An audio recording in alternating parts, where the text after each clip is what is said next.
பற்றியெல்லாம் நான் எடுத்து பார்த்தேன். பார்க்கிற பொழுது ஒரு மகிழ்ச்சியான செய்தி என்று சொன்னார். பல நேரங்களில் பல தேர்தல் நடைபெற்றிருக்கிறது. திராவிட முன்னேற்ற கழகத்தின் சார்பாக வெற்றி பெற்றிருக்கிறோம், திமுக வெற்றி பெற்றிருக்கிறது, அதிமுக என்று கூட அந்த தொகுதியில் வெற்றி பெற்றிருக்கிறது, காங்கிரஸ் பேரியக்க வெற்றி பெற்றிருக்கிறது.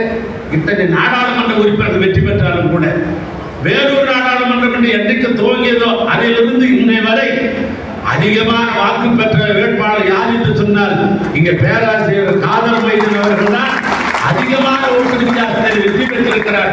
அப்படி ஒரு கணக்கு இருக்கிறது. அது எங்களுடைய வடகாடு மாவட்ட மக்கள் நீங்கள் அதை புரிந்து அறிந்து வருங்காலங்களில் அந்த சிறப்பான இடத்திற்கு நீங்கள் தேர்தல் பணியை ஆற்றிட வேண்டும் என்று இந்த நேரத்தில் உங்களை நான் கேட்டுக்கொள்ள நான் விரும்புகிறேன். ஆக இதிலிருந்து என்ன தெரிவிக்கிறார், தேர்தலுடைய சாதனையாளர் யார் என்று சொன்னால் பேராசிரியர் தான் தேர்தலுடைய சாதனையாளர் என்று கூட இன்று நாம் குறிப்பிடுகிறோம்.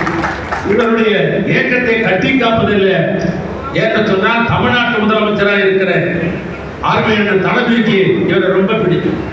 ஏன் பிடிக்கும்னா இயக்கத்தை கட்டி காப்பதிலும் அது ஒரு ஆளுமையிலே பொதுவாளியுடைய நிறை கூட இவர் என்று அவர் கருதுகிறார். அதனால் இவரை பிடிக்கும். இவர் இல்லாத இடங்களிலே தளபதி அவர்கள் என்ற இடத்திலே சொல்லுது, இல்லாத நேரங்களிலே அவர் தளபதி என்ற இடத்திலே சொல்லுகிற வார்த்தை. அதை பற்றி 1000 புகழ்ந்து பேசியிருக்கலாம் பல பேர். எனக்கு முன்னால் பேசிய சிறந்த சொற்பாளர்களெல்லாம் மேடையில் உரை நினைத்திருப்பார். ஏன் இன்னும் முன்னால உயர் இயக்கத்தெல்லாம் நினைப்பவர்கள் கூட உனக்கு தெரியும். ஆனால் இது இல்லாத காலங்களில் எங்களிடத்துல அவர் சொன்ன வார்த்தை. ஏன் இன்னைக்கு காலையில் கூட இந்த தகைசால் தமிழர் என்ற விருதை இவருக்கு அளித்து விட்டு அவர் வண்டியில நான் சென்று ஆசிரியர் வீரமணி பார்ப்பதற்காக இல்லத்திற்கு போய் வருகிற பொழுது அவர் வாயாலே சொல்லுகிறார். என்ன சொல்லுன்னா, நான் ஒன்று மனநிறைவோடு இருக்கிறேன். அவர் சொன்னார், நான் மனநிறைவோடு இருக்கிறேன் சொல்லிட்டு அடுத்தது சொன்னார், என்ன ஒரு பொருத்தமான காரியத்தை செய்தோம் என்ற ஒரு மனநிறைவோடு இருக்கிறேன் சொல்லிட்டு சொன்னார்.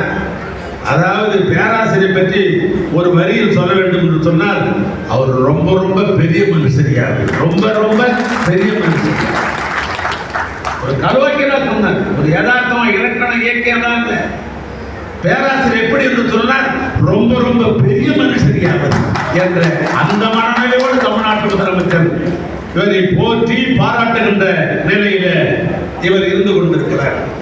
விளையம்பெயர் முளையிலே தெரியும் என்று ஒரு முதுமொழி உண்டு. அது எங்க